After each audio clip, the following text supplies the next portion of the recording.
And he is Matt Barrows. He covers the 49ers for The Athletic and has done so for many, many years. He is an author of the book Muddy the Water. It is terrific. James, I meant to bring you my copy today and forgot you're just going to have to buy a copy wherever books are sold. Hi, Matt.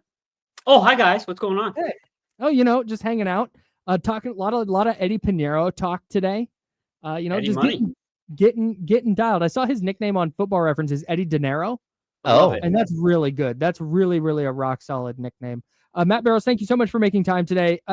We'll start with Eddy Pineiro. Why was the fourth most accurate kicker in NFL history just available on September 9th? And why wasn't he part of this kicker competition with Jake Moody in late July? It's a great question. I don't know. We're going to hopefully talk to Eddie Dinero later today and kind of find that out. But I'm sure he's as mystified as anybody else. And he played for Brant Boyer too. Usually that's, connect the dots. If you played for a special teams coach and they're looking for a kicker, he's going to be the guy. So it's a great question. I think it's 82% lifetime accuracy. That's good. That's very good. I think Jake Moody was in the low 70s last year. So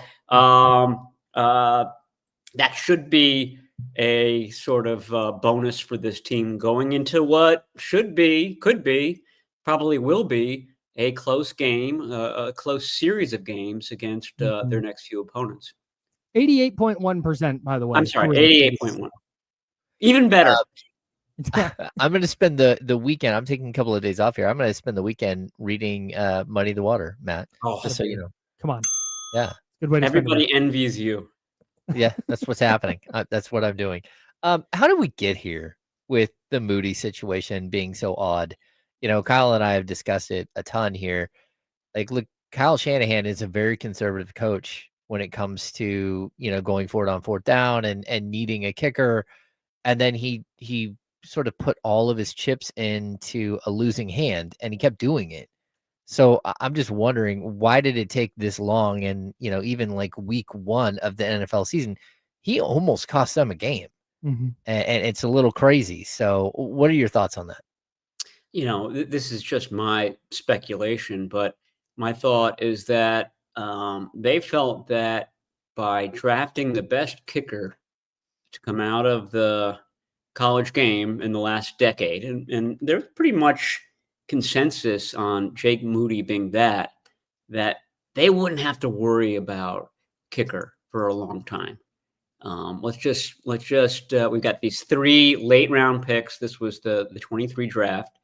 Let's just use one of them on a kicker, and then we don't have to worry about it. And I liken it to their attitude towards the medical stuff. A few years ago, they decided, okay, let's just reorganize the whole medical stuff. We'll put it under the same rubric. We'll hire a kind of health and conditioning czar so that we, John and Kyle, don't really have to worry about it. Don't have to worry about the minutia of it. And, lo and behold, there have been 2 issues that have plagued this team consistently throughout: injuries and special teams. I'm not saying I know what the solution is, but I don't think that Kyle and John know what the solution is either. People talk about, wow, Kyle Shanahan was really quick to get rid of that wide receiver, like a Dante Pettis or a Jalen Hurd, or he was really quick to get rid of those third-round running backs, Trey Sermon, Ty Davis-Price, et cetera, et cetera. Mm-hmm. That's his area of expertise. He knows when a guy isn't, going to be good, or, when he isn't picking up the offense, et cetera, et cetera. That's instinctual to him at this point. Special teams for both of these guys, Kyle Shanahan is the expert on offense. John Lynch is the expert on defense. These guys don't really know special teams. And you have to, rely on other people. And I don't know if those people really know either, but I just think that there's a common thread between the medical stuff and the special team stuff. It keeps rearing its ugly heads with this team. Matt Barrows, beat writer for the 49ers, beat writer for The Athletic, I should say. I thought just on the special teams thing real quick, you had the missed field goal at the blocked field goal, which was a failure of the line. And then on Seattle's go-ahead field goal, they had 10 guys on the field, the 49ers did. So special teams still a mess, to your point. What do you think? Because I was pretty surprised when Kyle Shanahan, after the game, when he was asked outright, hey, is Jake Moody going to be the kicker? He said, no question. He didn't do we evaluate everything, or we're going to do the best thing for our team moving forward, da-da-da-da. And then a couple days later, Jake Moody has been waived and they've signed a new kicker. What do you think either the change of heart there was, or what do you think the impetus was behind his just kind of saying, just no question, Jake Moody's going to be the guy? I just think that he was upset.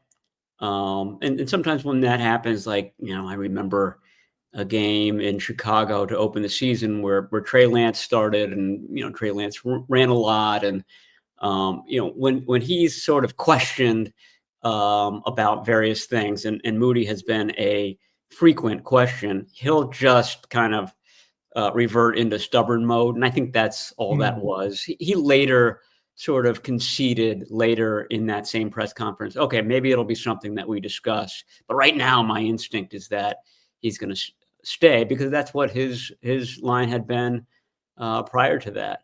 Again, I just think that they don't want to have to deal with it.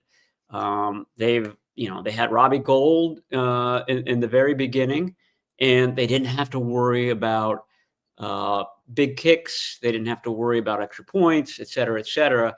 Gould leaves, they think, okay, let's find the next Robbie Gould. And when we do that, we won't have to think about it. That did not prove to be true, and now they really have to think about it. And maybe Eddy money will be just like Robbie Gould. We got a Gold money thing going on. Yeah, no, I like this, because Jake Moody's nickname is Money Moody. So which of these three guys is the most money? Robbie Gould? Go ahead. Maybe that's why Greg Joseph didn't come back, because that's coffee. Like Joe, a cup of Joe is just coffee. It's not money or gold. Yeah. You can't make any cool nicknames off of Greg. Greg the Leg. I don't know. Already. That's true. That's true. You keep talking about the injury situation, and I think that, coming out of week one, that's probably outside of the Moody stuff. That's the biggest talk with the 49ers this week. What are they going to do here with George Kittle out? Do you think it's going to be more than 4 weeks? Or do you think this is pretty, they kind of know what's happening, and they bolstered the position in free agency, and they think they can get through with this group right now? Well, they bolstered the position in free agency with a blocking tight end. And so the blocking tight end was meant to be a tandem with George Kittle. So Luke Farrell alone isn't, he's not George Kittle. He's a much bigger guy, slower guy. He's not a great receiver, although he did have a heck of a catch in traffic. He just got crushed after he made the catch. It was pretty, I think it was for a first down. So we have to give him credit for that, but he is not going to catch passes in volume. The hope is that they can find that George Kittle complement, and Jake Tondras did a nice job of it. I think Braden Willis will be up for Sunday's game in New Orleans. Mac Jones is a possibility to start this game. We'll find out later today if Brock Purdy is practicing. But if Mac Jones did start, Mac Jones sort of ironically practiced with a lot of the backups. He was the number 2 quarterback throughout training camp. So guess who he has a good rapport with? Basically all the guys that are going to be playing in this game. So it's a very, very thin silver lining, but you can kind of see the outline there. And Braden Willis is one of the guys that he liked to throw to. So I don't know. It's just a subplot. It's interesting. The answer to your question, though, is they can't replace George Kittle. There's no one else out there that can do the things that he does. So I do think it'll be 4 weeks. And then after 4 weeks, you always have okay, how quickly can he get back up to speed? You don't want to re-injure the hamstring, stuff like that. I think a lot of it kind of hinged on the fact that fourth game is it the Rams game or no? There's one game back. Yeah. So yeah. So that's what I think. It'll be either he misses 4 or he misses 5. Okay, so I have kind of a follow-up here with Valdez-Scantling and with Kendrick Bourne being added and the receiving core they're trying to build up right now. Is there a possibility that they might use Juwan Jennings a little bit in that situation, especially with his ability to block, his size as a wide receiver? Maybe he could slide over and play a little bit of passing down tight end? I mean, he could. They call that slot spot the F position, and you'll see George Kittle lining up there a lot too.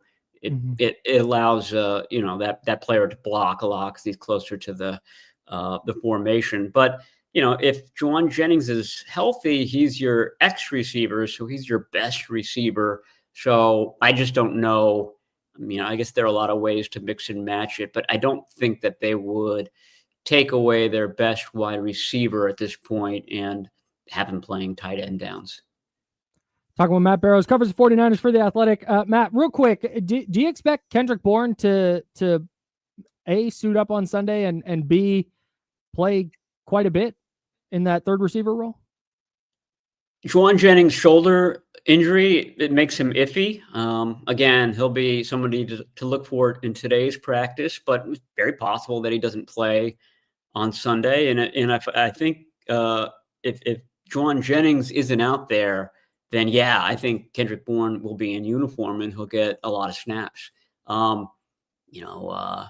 MVS, Russell Gage played, healthy number of snaps. I think in the high 20s.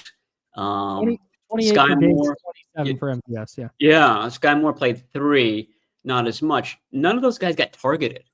Right. So Brock Purdy was targeting Christian McCaffrey a lot. He was targeting Kittle early on. He was targeting Pearsall and Juwan Jennings, and he was targeting Jake Tonjes after Kittle left. I don't know how much he was looking at those other guys. So, it's not as if there's a high bar for Kendrick Bourne to get over in order to get on the field. All these other guys are newcomers, really. I know Russell Gage was here late last year on the practice squad and through training camp, but Kendrick Bourne is versed in this offense, and like I was saying about Braden Willis, he also has a chemistry with Mac Jones.